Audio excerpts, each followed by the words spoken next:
akuti Shadrach, Meshach ndi Abednego anamukakamira Mulungu kufikira zimene ankafuna zinachitika. Amen. Tiye mukakamire Mulungu.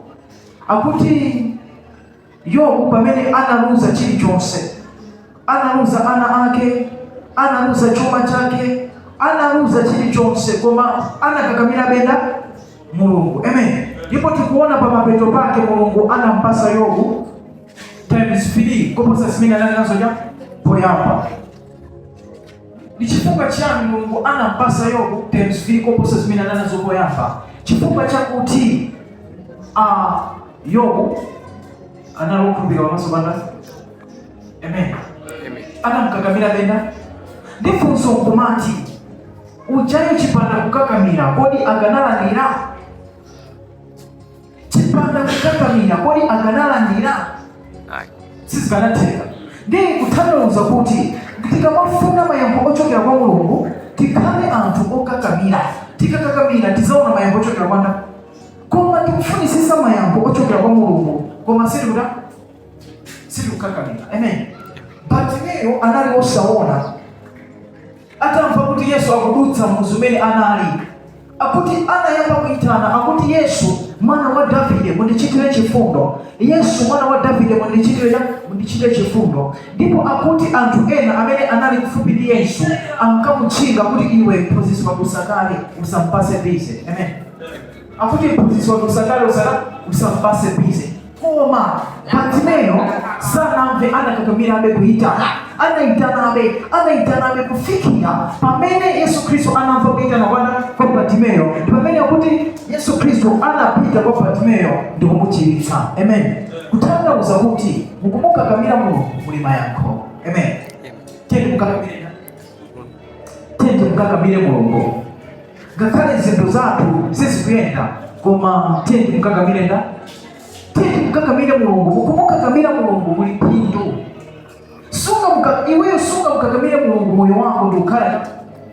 Mmene tikuyambira panopa tende mukakamire Mulungu, tende mukhulupirire Mulungu. Mulungu azasintha nyimbo zathu. Amen. Mawa tizakhala tumbo. Silero sija tizakhala ndi yani? Tende mukakamire Mulungu. Tikamukakamira Mulungu zonse zizakhala bwino. Amen. Tende mukakamire chuta. Kwa hivyo kwenda tende mukakamire. Mukakamire chuta. Mukakamire ndani. Tikamukakamira Mulungu kizama makorona. Akuti Bartimeyo anamkakamira ndani. Ndipo pamoyo wake ukulu wa Mungu unaonekana. Amen. De Efeso tende mukakamire Mulungu. Ukulu wake uonekera.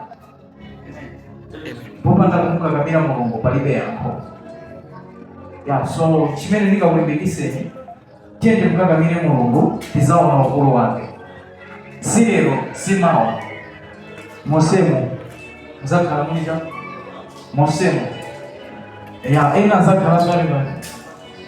Tende mukakamire Mulungu.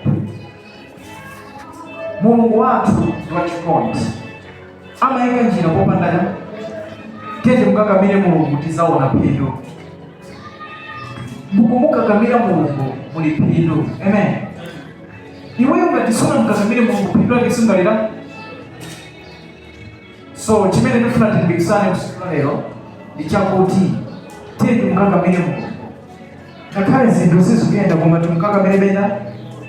Tipezekebe pamaso pake tumukakamire kuti Ambuye ndikupa kuti silero simawa koma muzandisindira nyengo. Akuti sachedwa safulumira koma amapanga chilichonse mu nthawi yake. Tende mukakamire Mulungu. Mutu atwale lwaudi tende mukakamire Mulungu. Yobu ngakhale analuza chilichonse koma anamukakamirabe Mulungu.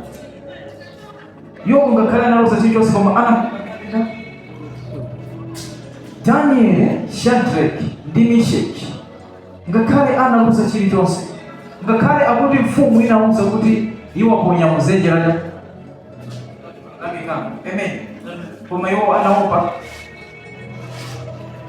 ngati akuti amfumu Mulungu amene mukumutumikira akuti ifeyo